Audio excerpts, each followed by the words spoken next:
So how do you record your weather observations? Well, in previous videos, we've talked about the different data loggers, and each one has its pros and cons. Well, now it's time to revisit the WeatherLink Live. Here's a breakdown of each section that we're going to cover. The links to each section are in the description below, and the YouTube play bar is broken apart into these sections. Stay tuned as we take a deep dive into the WeatherLink Live.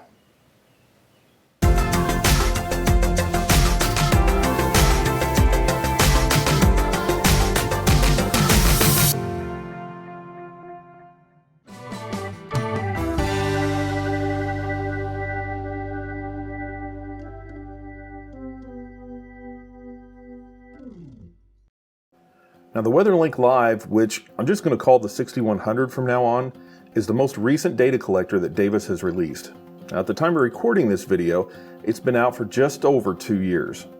Now, the 6100 is an IP-based data logger that gathers observational data from your weather station and uploads it to a cloud-based service operated by Davis. Now your observational data is also exposed through the cloud-based WeatherLink APIs and through an API that can be accessed locally on your network. Now, in my opinion, this is the device's biggest advantage. You no longer need to have a PC in order to store your observations. I didn't get around to making this video when I first purchased the 6100, so you're going to get spared the full unboxing. Now, the 6100 does come with an Ethernet cable and an AC power adapter. As you can see, it has an integrated network port if you want to hardwire it to your network, but it also has Wi-Fi built in so that you can connect it to your home Wi-Fi network if you want to. As a backup in case you lose power, the 6100 uses 4 AA batteries so that it can continue to record observations. Now it's important to note that you can't even use or even set up the device while it's running on battery power. To conserve power while it's operating on battery, the device doesn't communicate with your network and will only store the observations locally. This really doesn't present much of a problem because in most cases when your power goes out, your internet's going to be out as well. Now it will transmit the cached observations once AC power is restored. As a side note, it's also worth pointing out that the batteries in the unit will only last for 5 days. But really if your power's out for that long, I'm sure you're going to have bigger problems than your weather station data. Just like the weather console you're used to, the 6100 has onboard temperature and humidity sensors. Now, according to the documentation, the 6100 has an integrated pressure sensor, but this got me thinking, in all the data that I've looked through, I've never seen an outdoor and indoor barometer reading. It just says barometer. I've always assumed the pressure sensor was out on the ISS, but now I'm not sure. If you know where this sensor is, drop a note in the comments below. I'm curious. Now the 6100 itself can be purchased from a wide variety of online retailers, including Amazon and even direct from Davis themselves. Now I looked on weathershag.com expecting to find one on there because that's where I purchased the rest of my weather station equipment. I couldn't find a 6100, so not even an out of stock message. The 6100 can also be purchased as part of a bundle when buying a new weather station. The 6112 part number is a standard Vantage Pro 2 station that comes bundled with a 6100 instead of a weather console. This is priced at $715 on the Davis website. Now the 6122 is the same weather station, but it comes with the 6100 and standard weather console and is priced at $945. Now prices may vary depending on the retailer you use, so it does pay to shop around.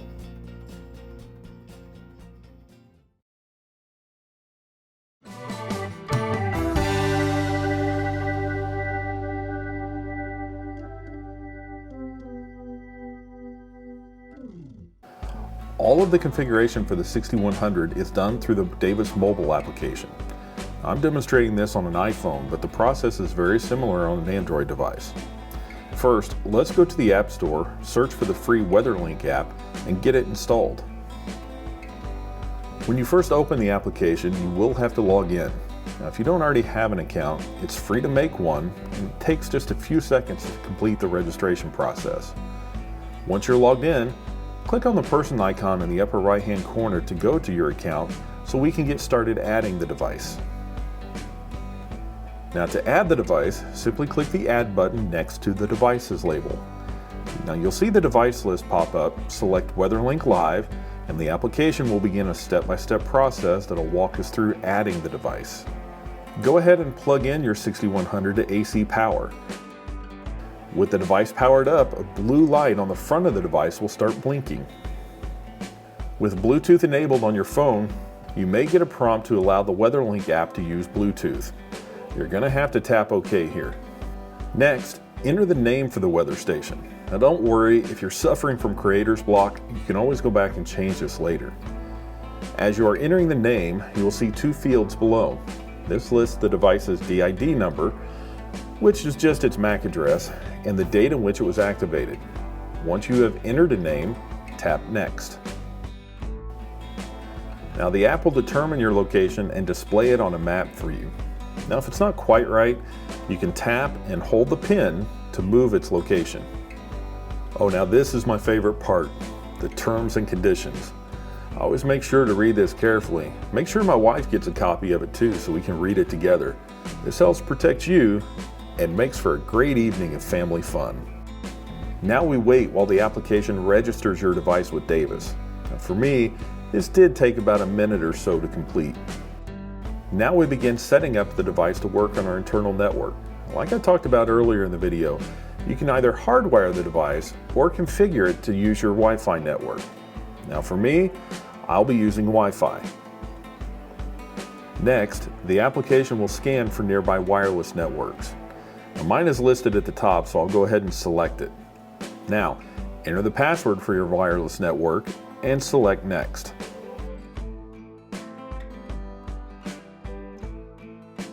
Now we have the chance to select which plan we would like to continue with. Now, if you want to stick with the basic free plan, you can go ahead and tap Exit here. But if you want to continue with the Pro or Pro Plus, you can select these and kind of continue on from here. Now, looking at the different options for the plans, the one that really stands out to me is the third-party intervals. This is a frequency in which your weather station will upload its observations to the cloud. In my local setup with the 6510 and the desktop software for WeatherLink, I upload my observations every minute. And you can see here we'll have to have the Pro Plus plan in order to get that interval, and that's quoted at $8.95 per month. Now we have to select the devices that we want to add to our station. Now, if you don't know what this is and you don't have any other stations or remote sensors, your station was more than likely not changed from the default and is configured as ID1. Now, I had an old station running side by side with my current new station, so I had to manually set the new station to use ID2. Next, you'll have to tell it what device is on ID2. So select your appropriate station or device. Now, mine is 6163, so I'm going to go ahead and select that here.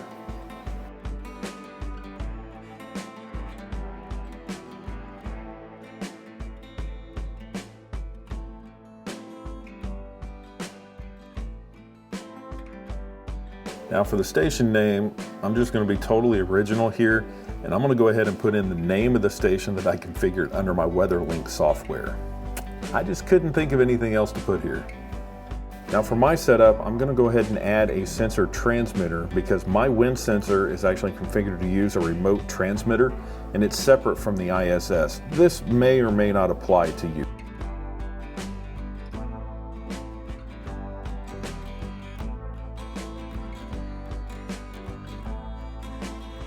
Now that we've completed the setup, go ahead and tap Done. Now it'll take a few minutes for the 6100 to begin uploading data and for the data to begin showing in the application. Now mine actually came up and said there was a connectivity issue with the station, and this stayed on there for a few minutes, but I guess after it had time to upload a few observations, that message went away.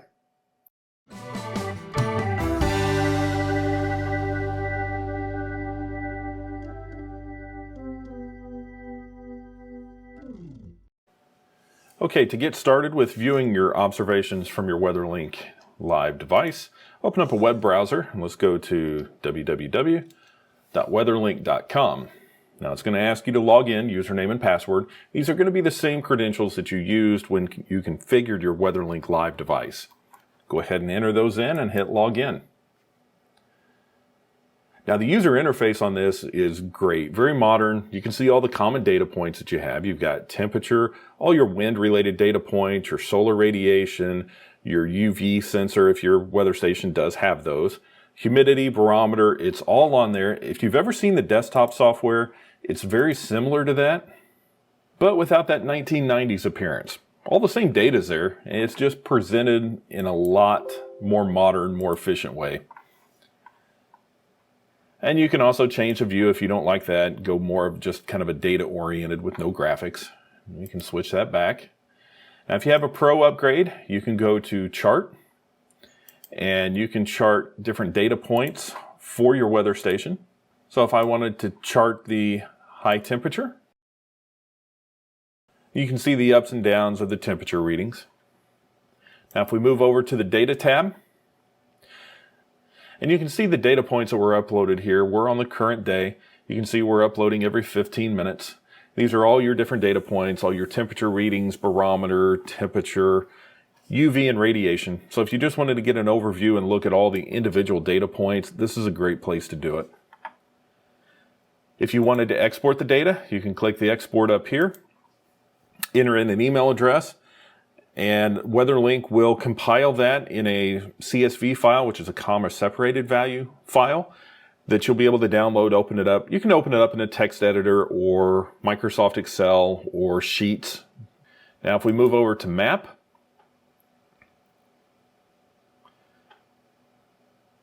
I have seen this default to air quality a lot. So when I brought it up the first time, there wasn't a lot of data points on here, which was a little bit disappointing. If you don't see a lot of data points on your map, check this. You can flip that to temperature and it'll flip over and show you all the reporting stations that are reporting temperatures. If you want to select one and look at it, you can see all the different data points here. You can look at the weather bulletin for that particular station. Now once we've selected this, notice we're no longer on our station. So we're going to drop that down and select Own Station again. That may be a little bit confusing if you've never been in here before. So if we go over here, we can see if you click the little person icon, you can see all the details, your contact information, what subscription level you have, and an API token for both version 1 and 2 of the API. Now we're going to come back to this. I'll show you a couple things we can do with that. Some cool features and some pretty big drawbacks to the API, but we'll get back to that here in just a minute. Now if we go over here to settings, basically this just gives us our device information. But you'll notice up here at the top, we've got a couple different tabs here. We've got device configuration and import. Now, device configuration, this just goes through exactly what we just went through on the app, setting it up. So if you add new sensors or remove a sensor, you can make those setting changes in here. The one I really want to focus on is import. So this allows you to take WeatherLink files or data that was created in the WeatherLink desktop software and upload these to the WeatherLink cloud. So we're going to start the import. And it tells you that you need to be basically you need to update the version of your software. Now step 2, we need to tell it, what type of rain collector we have. So we're going to go ahead and select inches. But basically all these settings can be found if you go into your WeatherLink desktop software and look at these. You can pull all this out. We're going to go Advantage Pro 2. So we can go through here and select Browse Upload. So what we're going to do, I'll show you how to do this in just a second, but we're going to go through the WeatherLink desktop software and we're going to export that data so we can import it into WeatherLink. Now it does say we have to have version 605 running on this machine, and you'll notice here we're running 603. I'm not sure why I've never updated that, but we can still go through this process. I'm not actually going to import it into WeatherLink. We're going to select Browse and Export Records. Now just for example here, I'm going to look at this. We're going to just export just for a single day. I just want to show you what the data looks like. Enter a file name. So we're going to open this up in Notepad++. So we're going to browse out to our save location. So you can see what this data looks like. This confuses me a little bit. Why don't they have you upload your individual WeatherLink data files? That could be for the entire month. They could parse that out. And then if you wanted to, you could allow whether all of those data points or whether all your data for that particular month will be uploaded, or you can just select particular ranges of data. It doesn't make a lot of sense to me. Okay, so something we talked about just a few minutes ago, when you export data from WeatherLink Live and it emails you a link that you click on, this is a spreadsheet that it will send you the link that you can download. It's laid out pretty nice. Maybe a little bit hard to read, but all your major data points are there. So in our next section, we're going to get into the weeds and start talking about the API, but I want to show you what another form of the data export looks like. So I've written an application that you can configure your weather station profile. So here we have the WeatherLink Live API. So basically this will allow you to configure a profile that'll use the API and the API secret and let you go out and connect to that weather station data through the WeatherLink API. So as we edit the job, I want to change the range of the dates here. So we're going to edit the job. We're going to select today, which is May 22nd, the day I'm recording this particular part of the video. And let's just go from noon, and end date will go through today, and let's go through 1 p.m.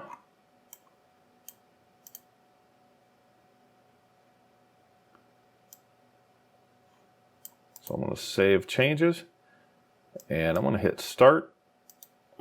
And you can see we're doing API call. That was quick, but we're through. We only did an hour, so it's pretty quick. We can look at the log viewer here and see that the data export job is complete. So let's take a look at that file. Let's upload it. So we're going to upload our export file.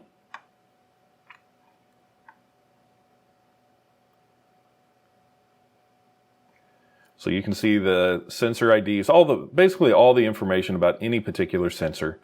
We have the barometer, inside, outdoor, temperature, humidity, sensor suite, all of this stuff is here. And then if you click on the particular sensor data, you can see data points. So there's the timestamp. That is in Unix time, which we'll go back and explain that here in a few minutes when we start talking in the weeds type stuff.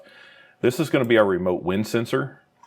And if we go back here to look, 521999, that is the sensor suite other. So that is our wind sensor, kind of our remote wind sensor. If we want to look at data from the ISS, sensor ID 521998, there we have our temperatures, high, low, humidity, all of those particular data points. So my opinion, this is a little bit nicer than the default out-of-the-box data export from Davis. I'd like to work on a feature that will allow you to take this and basically recreate a WeatherLink data file. So you could take the data from WeatherLink, create a WeatherLink data file, and switch back to the desktop software if you want. Right now, that's not a feature of the weatherlink.com product, but I've got enough information here, and they make information available in the data file spec sheet that we could do that. Now that pretty much finishes the discussion, and really that's about as far as I wanted to go with the WeatherLink Live front end. Now we got a little bit deeper. We talked about the API and how to do data exports, but for the most part, that's as far as most people will need to go. Now the next section is going to get a little bit deeper. We're going to start talking about the API and how to interact with the device and the WeatherLink cloud programmatically.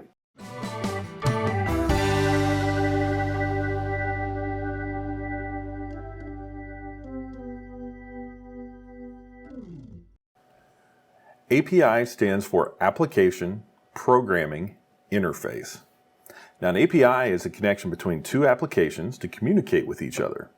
Now in our case, we're wanting to get observational data from our 6100. Now there are two APIs that we're going to talk about here. There's the WeatherLink version 2 API, which communicates with the Davis cloud, and a WeatherLink Live local API, which connects directly to the 6100 on your local network to pull information directly without the use of an internet connection. Now, Davis has a GitHub repo where you'll find all the documentation that you're going to need to get this working. I'll go ahead and put the links for this in the description below. But now let's start with the WeatherLink version 2 API. Now, you access this API to pull data directly from the WeatherLink cloud. But what data can you pull? Well, here's a list directly from their GitHub. You can pull stations, nodes, sensors, sensor activity, current conditions, historic conditions, and reports. Now, this may also be a good time to mention some of the limits of the API before we continue. So their API is rate limited. Now you're going to be limited to 300 API calls per hour and 10 calls per second. Now it does say on their page that higher rate limits can be granted for those larger scale WeatherLink customers. But none of this is unreasonable. I doubt that most people would ever approach these limits. Now each API call is limited to an equivalent of 24 hours. Now this just prevents the API servers from being overwhelmed by many large requests at the same time. So if you're looking to pull historic data, you may have to pull all of your historic data over multiple individual pulls, just for different time ranges. Now to pull data from the service, you're going to need a few pieces of information. Now, you're going to need the API key, the API secret, and your station ID. Now the API key and secret, now you're going to get those from the account page in the WeatherLink portal. Now the docs are very clear on this. Protect your API secret and don't give it out. If you do this, this could allow someone else to access the API while it appears that it's you. Now, all is not lost if it becomes compromised, because you can go to the account page and just generate a new secret. Now, you're going to have to change that in the code once you do it, but it's still an option. Now, you'll use this information to build a query to pull the information that you're after. Here's a code block that I used to build the request. You'll use this request to pull historic information. Now this is worth pointing out. I kind of wanted to throw this in here. In the documentation, you'll see a place where you have to create an API signature, and you take different data points, create them together in a string, and you create a hash of it. I wanted to throw this out here. This is an example of the function that I use to create that hash. And also wanted to throw in here, don't judge, I don't have any of the error handling in here, but I just wanted to put this in here. So if you wanted to see what a hash function looked like, this is what I have that works today. Now your requests are going to be returned as a JSON response. So again, the documentation on their GitHub is put together extremely well. So I don't really see a reason to rehash this here. So if you're wanting to build an application to access your data, I'm going to point you there. Well, the 6100 local API.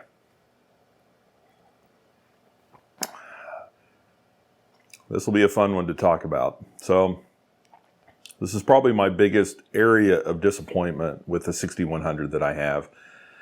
Like I said earlier, I bought it as a replacement for the USB data console whole data logger thing, and I had read some stuff about it where it could do historical data, and it had a local API that you can hit. And it's not until after I bought it that I started looking at it. And while it does have a historical data piece that you can access through the API, that's through the WeatherLink Live, their cloud-based service. The local API doesn't have that ability. So all you can do on the local API is access the current conditions, and there's some kind of streaming thing in there too. But, well, let's just go ahead and dive into it, and I'll show you some of the details, and I'll give you my thoughts, and then I'll let you guys kind of form your own opinions from that. So, well, not a lot to talk about here with the API. You can see the call itself is relatively simple. You go to the IP/v1/current conditions, and boom, you're there. I want to show you real quick here just what it takes to make a call to the API. Now, I do have this coded in my application, and I already have it set up here. We just hit the IP of the device. But you can see the configuration here.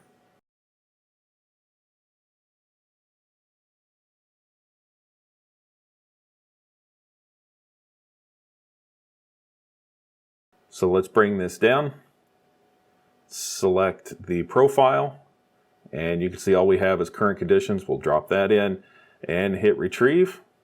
Takes a couple of seconds, and there's your current conditions from the device. For the most part, that's all you're able to pull. There's no historical data, no other type of observations. You just have your current conditions.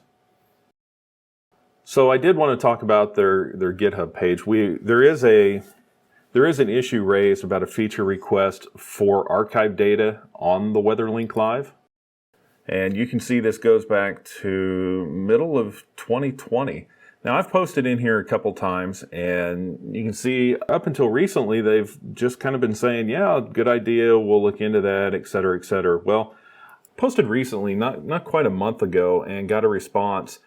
And you can see they say, we will not be implementing this type of access at this time. And there was some other people that kind of chimed in here as well, but it's very disappointing. So if this is a feature that you would like to see in the 6100, I would recommend going out here, dropping Davis in line, and letting them know that that's a feature you'd like to have. If we get enough voices together, maybe it'll be enough to change their minds. I'm not really sure, but I know it couldn't hurt.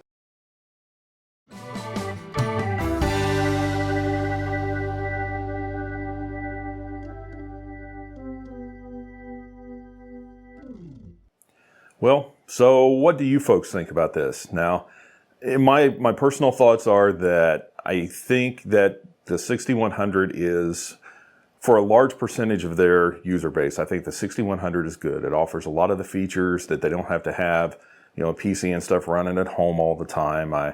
I think there is a market for that, and I think it's the largest percentage of the user base that'll use it. But I also feel like the power user group, which is a smaller demographic, what we're looking at here, I think we're kind of being left out in the cold on this one, because the 6100 locally is, I can think of a couple projects that I would like to do with it, being able to access the current conditions, but it would only be using it because I have it. I don't think I would buy the 6100 just for these particular projects that I'm talking about. So very curious, what are your thoughts? Does this meet everything, all the requirements that you have for a data logger?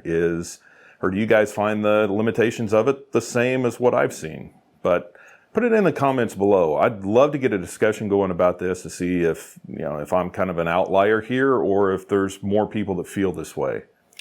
Well, thanks for sticking around and watching the entire video. Make sure you like the video and subscribe to the channel. It really helps build the channel up, and you're going to see some more content, weather station and ham radio stuff coming shortly. So be sure to check that out. But for now, I'm Mike, KD9BLW 73.